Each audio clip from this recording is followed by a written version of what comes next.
Nos acompaña en el estudio de Despierta, como todos los miércoles, el periodista René Delgado. ¿Cómo estás, René? Qué gusto tenerte.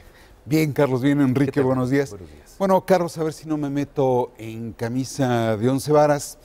Para eso estamos, ¿no? Mira, o sea, con las redes y con tu programa a veces es muy tupido todo. Normal. Pero, y aclarando paradas de entrada, quiero decir que no estoy de acuerdo con la propuesta de la amnistía que ofrece Andrés Manuel López Obrador, o que propone Andrés Manuel López Obrador a los criminales, siempre y cuando cuente con el respaldo de las víctimas. No estoy de acuerdo con el fondo de esa propuesta, pero sí estoy de acuerdo con la forma. ¿Qué quiero decir con la forma?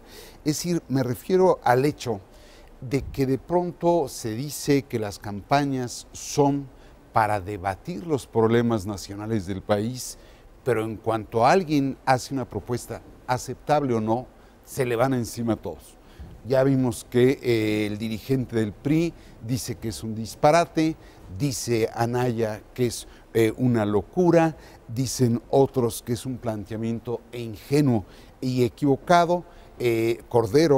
Javier Lozano fue el que dijo que es una soberana estupidez, otros han dicho que es una postura electorera, y hay quienes con mayor seriedad han señalado que esa propuesta ya se practicó en Colombia y en El Salvador y estuvo destinada al fracaso.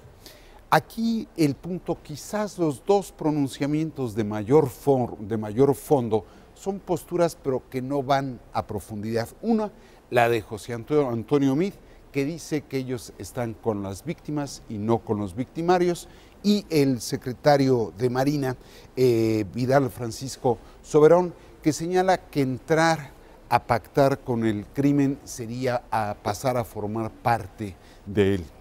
Yo creo que si bien puede haber una razón estrictamente electorera por parte de Andrés Manuel López Obrador de jalar un poco sobre sí los reflectores a raíz del destape de José Antonio Meade, más allá de si es esa o no una táctica electoral, sí me parece que si se va a descalificar esa propuesta, tendría que acompañarse la descalificación con una contrapropuesta.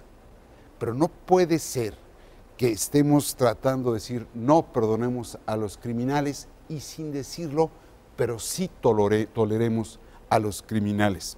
Ayer, en el ánimo de preparar un poco el comentario aquí con ustedes, me ponía a leer cuáles son las cifras que hay y cuáles son las cifras proyectadas en relación con el número de muertos que ha dejado la lucha anticrimen.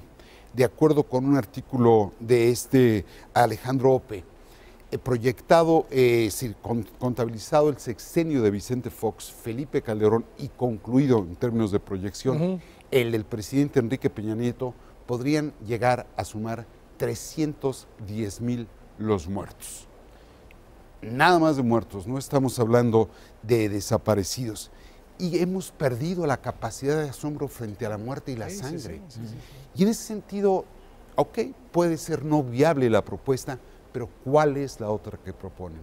La otra que proponen es, me parece, y reconocido el legítimo planteamiento de las Fuerzas Armadas, es el de la Ley de Seguridad Interior. Pero esa ley, que para mi gusto no le dé el marco jurídico adecuado a las Fuerzas Armadas, en realidad mantiene la estrategia sin estrategia que hemos seguido por casi 12 años. Y en ese sentido me parece que esa no es una contrapropuesta, esa es la prolongación de un Estado que ha sangrado mucho al país. Se señala el alto comisionado de la ONU de Naciones Unidas para los Derechos Humanos, señala la Comisión Nacional de Derechos Humanos, señalan grupos de colectivos en defensa de los derechos humanos, que esa ley no da el marco jurídico necesario y sí es la puerta de escape para que la autoridad civil salga de la negligencia de no preparar cuerpos de policías profesionales. Entonces, me parece que más allá del acuerdo o desacuerdo con la propuesta de López Obrador, ojalá la campaña electoral sirva para eso, para debatir los asuntos De fondo. nacionales. De fondo. De fondo, porque si no... Mejor esto que la guerra de lodo, ¿no? Claro. La guerra de lodo, No el sirve de nada, bombardeo sí. de los spots, las descalificaciones del títere y del iluminado.